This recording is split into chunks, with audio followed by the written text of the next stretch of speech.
Hi,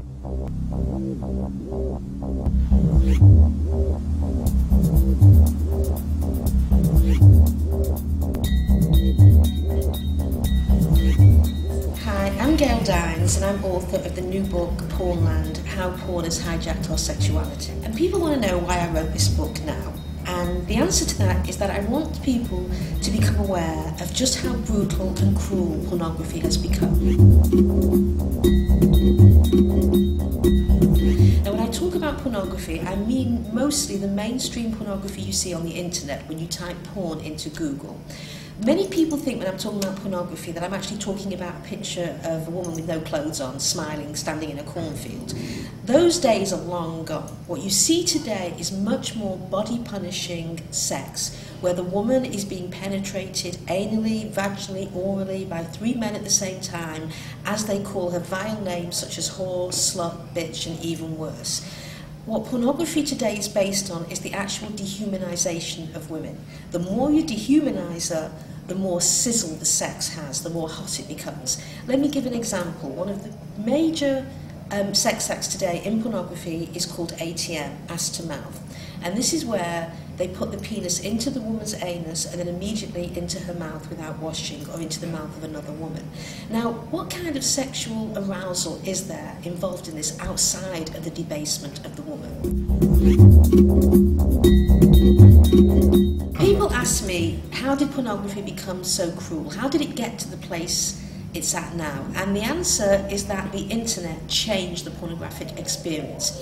It used to be generations ago, you know, 12, 13, 14, 15-year-old boy, hormones ranging, would look for his father's Playboy or Penthouse and would have a very limited exposure to images of, you know, women with their legs seductively spread. Studies show that today, the average age of first exposure to pornography is about 11.5 years old. Now, this is not exposure to Playboy or Penthouse. This is exposure to gonzo pornography, the body-punishing sex that you see. And we really don't know what this means, to be delivering this type of pornography all day and all night to some kid who's just developing his sexuality, who's actually encoding the pornographic images into his very sexuality. We are actually in the middle of a social experiment. Never before have we actually brought up a generation of boys exposed to hardcore porn images. And I can tell you, as someone who studies media images, as someone who understands the effect of media images, this is going to have a profound effect on the way that boys develop their notions of sexuality, on the way they construct their sexual identity, on the way they think about women, on the way they think about themselves. All of us live now in a pornographised society. What that means is that the images and the messages and the ideologies of pornography seep into our everyday life. I mean, you just have to, you know, turn on MTV, flick through a magazine, look at the billboards, and what you see are really softcore porn images of women. Images that 10, 15 years ago were found in pornographic magazines. And one of the reasons that we've got such hardcore pornography today on the internet is that most of softcore pornography has migrated into pop culture. Porn culture looks like low-slung jeans, thongs sticking out, Trump stamp on the back, sort of what we used to be called stripper shoes, which is now everywhere. Increasingly, our fashion sense is coming from the porn industry. They are really defining and deciding what it looks like to be sexual. Now, we've always had this in a culture. We've always had, you know, sexualized images of women.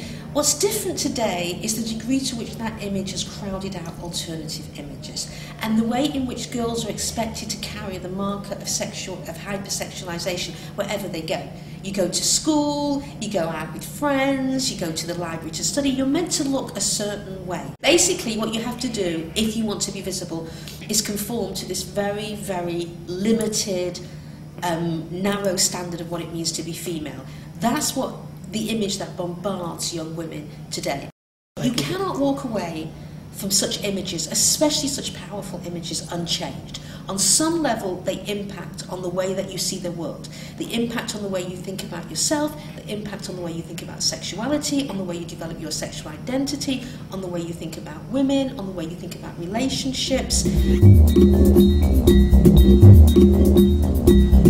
In the lectures I give at different colleges, what I found is that men are much more willing and open to speak to me. about their use of pornography. And this is actually quite new. I would say that even recently, as 5 to 10 years ago, men were much more defensive around the pornography use. And today what I find is they're much more open. In fact, they want to talk about it because many of them feel like it's had a really negative impact on them. They're worried, they're concerned. They tell me that they feel like sex is boring because it doesn't live up to the expectations of porn sex. They tell me that they lose interest in sex with their girlfriends. They prefer the pornography. They tell me that they become much more critical of how their girlfriends look. And that I hear from many women as well that the boyfriends want to perform what I call porn sex on them. They want to do acts that they've seen in pornography, ejaculate on the face, pounding anal sex, in some cases the ATM, the ass to mouth. So what you see increasingly is pornographic images seeping into the consciousness and sexuality of young men. When I lecture to young women, what I find is that many of them at first are kind of bought into the porn culture. They see their worth in terms of how hot they can look. I mean, when you think about the society today, girls have two choices. They can either be hypersexualized or invisible. And a lot of them conform to the hypersexualized image, but they're not very thrilled with this. What they talk about is how they feel coerced, manipulated, pushed into this, that they've got no options because they are so surrounded by images of hypersexualized females. When they look around the culture and they think to themselves, what does it mean to be female? They are completely bombarded with images of a hypersexualized, young, usually blonde, white female. When they look around for alternatives, they barely exist because the hypersexualized image has crowded out alternative ways of being female.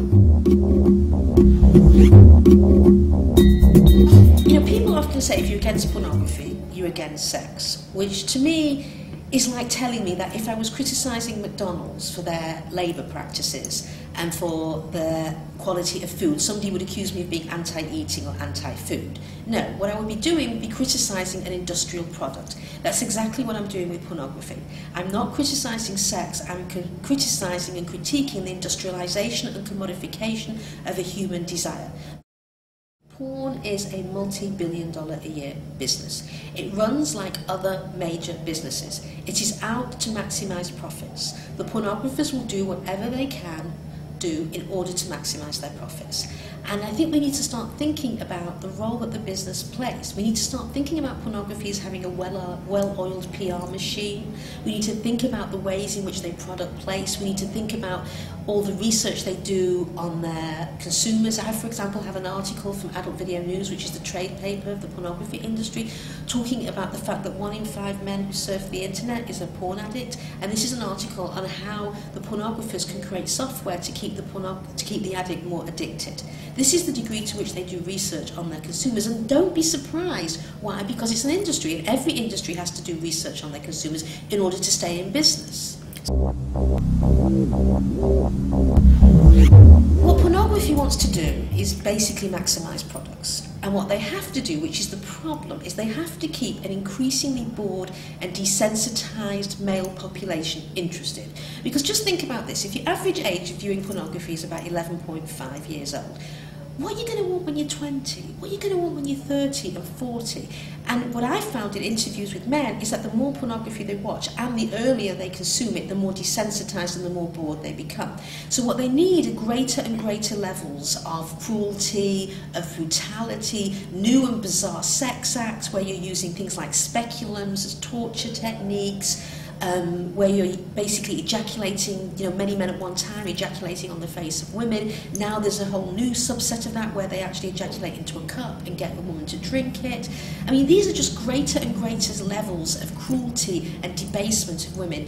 And the porn industry is actually facing a problem because they feel, in a way, that they've run out of ideas. They've done just about everything they can do to the female body short of killing her. So they're really an industry that's looking for new ideas. Some of those ideas are going to be, I think, the sexualization of women who are 18 but look younger than 18. This is a way to keep men who are basically desensitized with images of adult women getting interested in images of younger and younger women. We have had sexualized images of children in this culture for many years. You've had Lolita, you had the Brooke Shields, Nothing Comes Between Me and My Calvins. You've also had the hypersexualisation of Miley Cyrus, such as images in Vanity Fair, also when she was pole dancing at an awards show. I think one of the reasons it's so interesting is it's different. It's a change. It's something new. It's even more taboo than regular pornography. And really, pornography is about always breaking taboos. In fact, what makes it interesting is that it's taboo. And what's happening to the porn industry is porn is no longer taboo. It's just about everywhere. Children is the last taboo. I think we need to define pornography as a public health issue, a major public health issue of our time. And we need to approach it as we would approach any other public health problem. It needs to come from the legal system, from the education system, from healthcare. We need to also organise as a group. Individuals cannot fight a multi-billion-dollar-a-year industry. Change happens when people collectively fight for it. And we started a group called Stop Porn Culture, which is stoppornculture.com. People can go on our website. We've written a slideshow, which is a 50-minute script with 100 slides, which you can download free of charge, which basically will help you start doing grassroots educational activism. That's one of the things we really suggest, is that we start raising consciousness as to the harms of pornography. What we want is a public debate about pornography. The pornographers came in and they hijacked our sexuality in a real way, which you look around and say, how did this happen? Well, it's about time we stop it. It's about time we wrestled our culture back from the pornographers. Because you know what? We deserve to define our own sexuality. The pornographers have no right to define what our sexuality should look like.